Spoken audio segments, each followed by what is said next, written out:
Kita akan mengupas tuntas penyebab, akibat, dan solusi untuk mengatasi rasa malas. Sifat malas tentu dapat menyasar siapa saja, kapan saja, dan di mana saja. Tentu sifat yang satu ini lebih banyak merugikan setiap manusia. Berikut 8 cara mengatasi sifat malas tersebut. 1. Temukan sebab akibat. Kedua, stay positif dan atur jadwal. 3. Prioritas dan manajemen waktu. 4. Cari suasana baru dan kerjakan yang mudah terlebih dahulu. 5. Tidak perfeksionis dan sesekali minta bantuan. 6. Isi distraksi dengan rewards atau penghargaan. 7. Perhatikan kebiasaan, pola makan, dan tidur. 8. Olahraga. Pertama, sebab akibat. Ada sebab, ada akibat. Kita akan mulai dengan satu pertanyaan. Apa yang Anda kerjakan sehingga muncul kemalasan itu? Coba kita luangkan waktu untuk mengetahui faktor yang memicu rasa malas Anda. Tertekan, lelah, kewalahan, atau bahkan takut mungkin saja menjadi dalang di balik rendahnya motivasi Anda untuk beraktivitas. Anda bisa memulai proses tersebut dengan mencatat aktivitas harian yang Anda lakukan, setidaknya selama 1 minggu.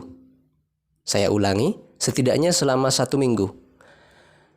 Karena aktivitas ini akan membuat Anda lebih mudah mendeteksi kegiatan Anda dan menemukan pola yang mungkin menjadi celah kemalasan Anda. Apabila rasa malas muncul karena rasa lelah, maka beristirahatlah sejenak dan fokuskan diri untuk rileks. Dan jika penyebabnya adalah kewalahan karena terlalu banyaknya tugas, ada baiknya Anda berhenti sesaat guna mengatur prioritas Anda dan mengatasinya satu per satu. Kedua, stay positif dan atur jadwal. Berpikirlah positif agar kembali bersemangat. Pikiran negatif adalah musuh besar yang harus kita perangi. Mulailah berpikir positif dengan menyemangati diri bahwa Anda dapat menyelesaikan suatu tugas atau pekerjaan hari ini juga.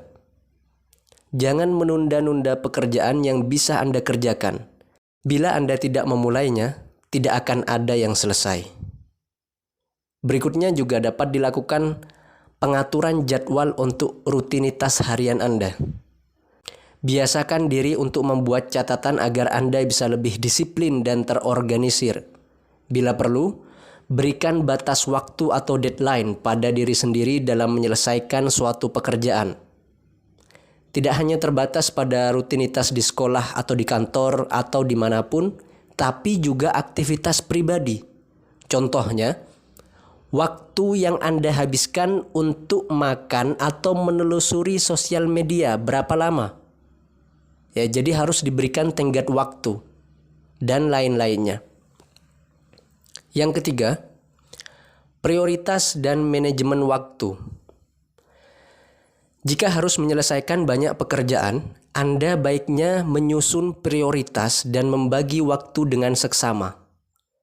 Buatlah daftar tugas yang perlu Anda kerjakan, lalu perkirakan waktu yang sekiranya akan Anda habiskan dalam masing-masing tugas tersebut. Anda dapat mengerjakan tugas yang ringan dengan waktu paling singkat terlebih dahulu. Saya ulangi. Anda dapat mengerjakan tugas yang ringan dengan waktu paling singkat terlebih dahulu, sebelum beralih ke pekerjaan yang dinilai lebih berat dan butuh waktu lebih lama. Apabila ada tugas yang dirasa terlalu berat, maka bagilah tugas tersebut ke dalam beberapa bagian, sehingga Anda bisa menyelesaikannya secara bertahap, tidak kewalahan dan waktu Anda terpakai dengan efektif. Selain Anda bisa lebih efisien menyelesaikan tugas-tugas tersebut, Anda juga dapat memberi kepuasan tersendiri kepada diri Anda. Anda akan lebih termotivasi karena berhasil mencapai tujuan yang Anda susun sendiri sebelumnya. Keempat, cari suasana baru dan kerjakan yang mudah terlebih dahulu. Jika dirasa di rumah hanya memunculkan banyak alasan untuk terus menunda pekerjaan sehingga menjadi tidak produktif, maka saatnya Anda mencari ruang kerja publik seperti perpustakaan, taman, atau space di mana Anda dapat fokus dan kembali bersemangat. Tentunya pilih tempat yang sesuai dengan pribadi masing-masing, karena setiap orang tentu akan berbeda-beda. Berada di lingkungan yang bekerja keras dapat memotivasi kita untuk juga bekerja keras. Begitupun sebaliknya. Berada di lingkungan yang santai-santai saja, tentu keinginan untuk bekerja keras akan sangat kecil. Maka tentukan pilihan Anda. Secara berkala, mengubah profil layout tempat kerja atau kantor atau di rumah atau di kamar dan dimanapun. Kemudian buat daftar pekerjaan yang lebih mudah untuk dilakukan saat mulai mengerjakan sesuatu. Mengerjakan pekerjaan yang sulit tentu akan memakan waktu dan pikiran lebih lama. Hal ini akan membuat Anda lelah setelah melakukan satu pekerjaan. Dengan mengerjakan pekerjaan yang mudah, Anda akan bisa mengontrol mood bekerja agar konsisten. Tugas yang telah diselesaikan sebelumnya akan meningkatkan motivasi untuk menyelesaikan seluruh daftar tugas yang telah dibuat. 5. Tidak perfeksionis dan meminta bantuan tidak apa-apa. Jangan terjebak dalam ilusi kesempurnaan. Menjadi perfeksionis memang sering diperlukan untuk membuat pekerjaan sebagus mungkin hasilnya. Namun ingat, perfeksionisme bisa menyebabkan orang menjadi terlalu kritis terhadap diri mereka sendiri dan bahkan orang lain, sehingga menyebabkan peningkatan depresi dan kecemasan yang berakibat pada kemalasan. Ingat, bahwa tidak akan pernah ada pekerjaan yang betul-betul sempurna. Dan dengan kesalahan-kesalahan dalam pekerjaan justru akan membuat Anda jadi belajar. Banyak orang yang beranggapan bahwa meminta bantuan adalah tanda kelemahan. Tetapi ingat, tidak meminta bantuan bisa berpeluang gagal semakin besar. Apalagi jika kita belum menguasai pekerjaan tersebut. Meminta bantuan kepada yang lebih berilmu atau berpengalaman meningkatkan peluang Anda untuk lebih cepat menyelesaikan pekerjaan yang belum Anda ketahui. Tentu terhubung dengan orang-orang yang lebih ahli yang Anda percaya juga jadi cara menghilangkan rasa malas yang bisa meningkatkan motivasi dan semangat. 6. Isi distraksi dengan rewards atau penghargaan. Kita semua pasti memiliki kebiasaan yang kita lakukan ketika kita tidak ingin melakukan suatu tugas. Nah, distraksi tersebut bisa berupa berselancar di media sosial, ngopi, atau menekuni hobi. Cari dan saringlah cara untuk membuat kegiatan ini lebih sulit untuk diakses. Carilah tempat yang tenang untuk bekerja, atau Anda bisa menjadikan kegiatan distraksi menjadi rewards saat suatu pekerjaan sudah selesai nantinya. 7. Perhatikan pola tidur dan makan. Saya sarankan untuk tidur lebih awal atau tepat waktu di malam sebelumnya. Biasanya godaan kerap menghampiri di waktu malam.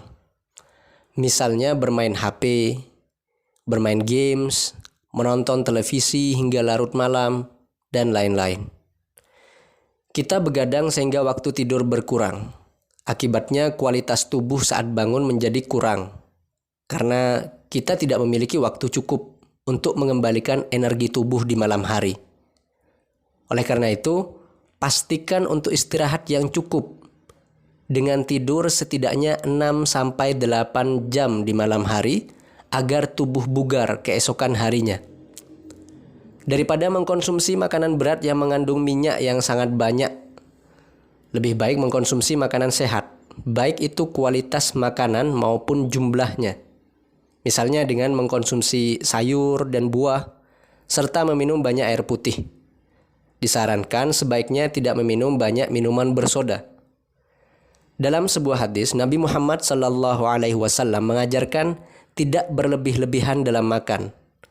Rasulullah SAW menganjurkan makan beberapa suap saja untuk menegakkan tubuh. Dengan demikian, kapasitas lambung itu harus 1/3 untuk makan, 1/3 untuk minum, dan 1/3 lagi untuk bernafas. 8. Olahraga dan berdoa. Rajin berolahraga bisa membuat hari-hari yang Anda lewati berjalan lebih baik. Melakukan aktivitas seperti berjalan-jalan atau pergi ke taman untuk melakukan jogging. Jika tidak, tubuh bisa menjadi lesu dan itu tidak positif bagi kualitas energi. Selain itu, kita memohon perlindungan kepada Allah dari rasa malas yang membelenggu. Dengan melakukan usaha yang rutin disertai dengan doa, maka Anda tentu akan mendapatkan kemudahan dalam melakukan berbagai aktivitas. Itulah tadi 8 cara mengatasi rasa malas yang tentu bisa kita praktekkan dengan mudah setiap harinya. Semoga bermanfaat. Wassalamualaikum warahmatullahi wabarakatuh.